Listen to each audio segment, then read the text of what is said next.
Okay, on to electricity 3.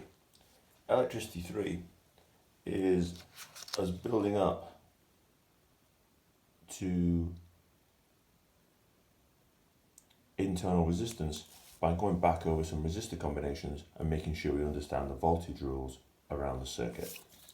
So, you should remember from Nat 5 that if you have two resistors in a line in series, in this way, that you just add along. So this one would be 2 plus 6 and would be 8 ohms. And if you have two resistors in parallel, then you have to work a little bit harder and you have to do the 1 over RT equals 1 over R1 plus 1 over R2. You have to then kind of substitute into that. So you're going to do 1 over 4 plus 1 over 8 equals 1 over R total resistance. So a quarter is 2/8. So I'm going to have 1 over RT equals 3 over 8, which implies that my total resistance will equal 8 over 3. So 8 over 3 is 2 lots of 3 and 8, and then 2/3. So I'm going to get that as 2.67 ohms, probably 2.7 ohms would have been better. So that, of course, is revision from Nat 5. And of course, there's the basic circuit. We've got the series rule, you just add up along. You could have any number of resistors here, 1 or 1 or 2 or 3 or 4 or 5 or 6. And in the same way, the parallel rule is there. I don't know why I've written it at both ends. Maybe it looks better like that. 1 over RT equals 1 over R1 plus 1 over R2. You could have 1 over R3, 1 over R4, 1 over R5 if you had a big resistor network. Okay, so, not sure what's happened there. So, why don't you pause the video for a minute and try and work those out for yourself.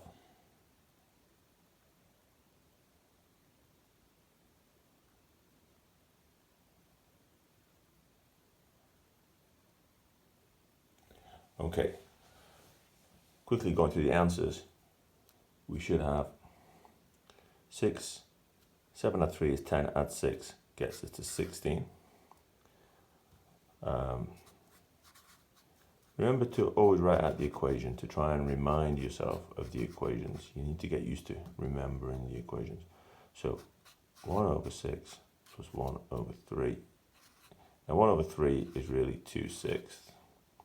So I've actually now got 3 over 6 equals 1 over RT. So, which means that RT over 1 will equal 6 over 3, which is 2. So this one is 2 ohms, if you can follow through the 1 over RT. If you have two identical ones in parallel, that just halves. You can do the maths for that if you want to spend some time. And for this one, we've now got 3, or 1,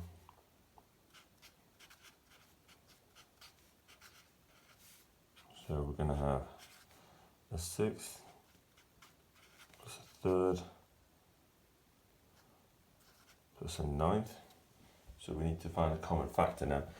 A lot of you don't want to faff around finding common factors. A 6 plus a 3rd plus a 9th, you might be tempted to just switch your calculator on and do the fractions mode. 1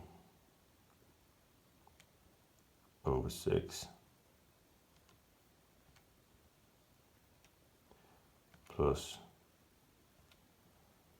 1 over 3 plus 1 is exciting, isn't it? Over 9. Now, there's nothing wrong with that. That gets you 11 over 18. So, the final fraction, it's kind of easy for me to use that fraction. So, if 1 over RT equals 11 over 18, sorry, then I can just say, flip it over, RT over 1 equals 18 over 11. And I just go back into the calculator, 18 over 11. Ooh, excuse me.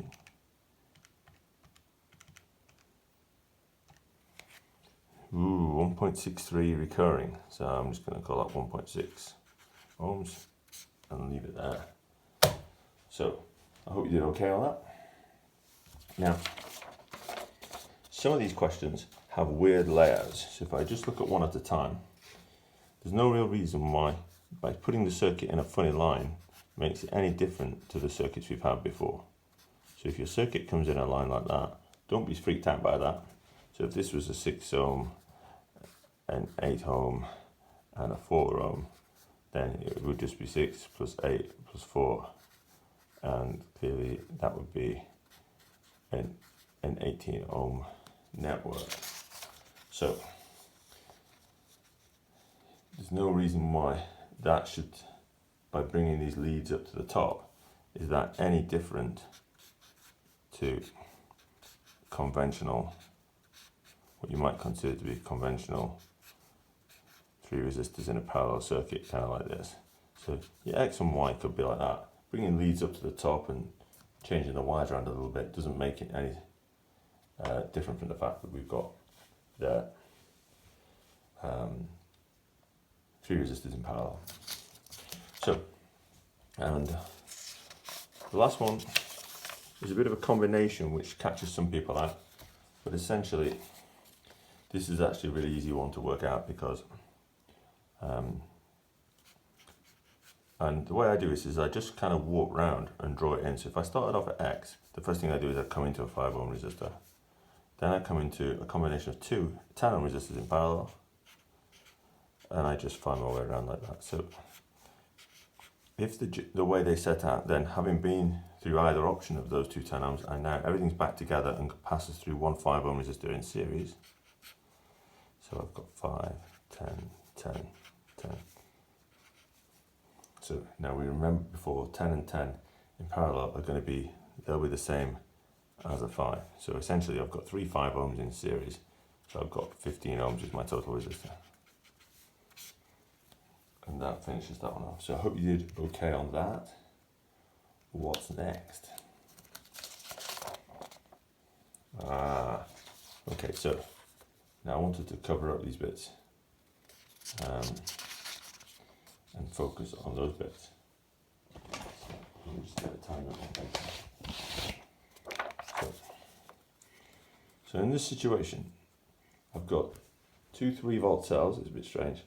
So those will add together and give me a total supply voltage of 6 volts. Cells in series add together. And do you remember that this 6 volts is going to be shared between the 2 resistors? So, and your first step might be to work out the current in a circuit like this and say, if I've got 6 volts and I've got 12 ohms of resistance in circuit, series circuit rather, then I can start off by working out the current. Okay, so maybe I should leave you to do that. Pause it now, see if you can work out, or maybe you could go onto FET and put this into FET and see what you get by actually using the software to work it out for you. I want you to use Ohm's law to calculate the current, and then when you've done that, I'd like you to calculate voltage 1 and voltage 2. So pause the video and give that a go.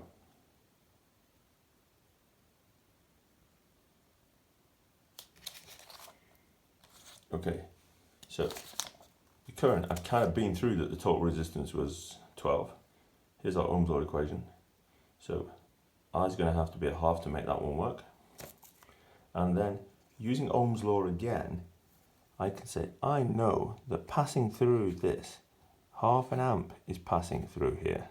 So the voltage across this one will be 4 times, the voltage is current times resistance. 0.5 times 4, voltage across this one must be 2. 0.5, again, the current here is a series circuit, so the current is the same everywhere. 0.5 times 4, sorry, 8 rather, gives me 4. So the voltage across this must be 4 volts, and the voltage across this must be 2 volts. So I've got the working out for that down here. Another trick you can do is to say, well, if these two voltages have to add up to the supply voltage of 6 volts, then if I've worked out one is 4, the other one must be 2. Okay. There's another one for you to do. So pause the video and do that for yourself.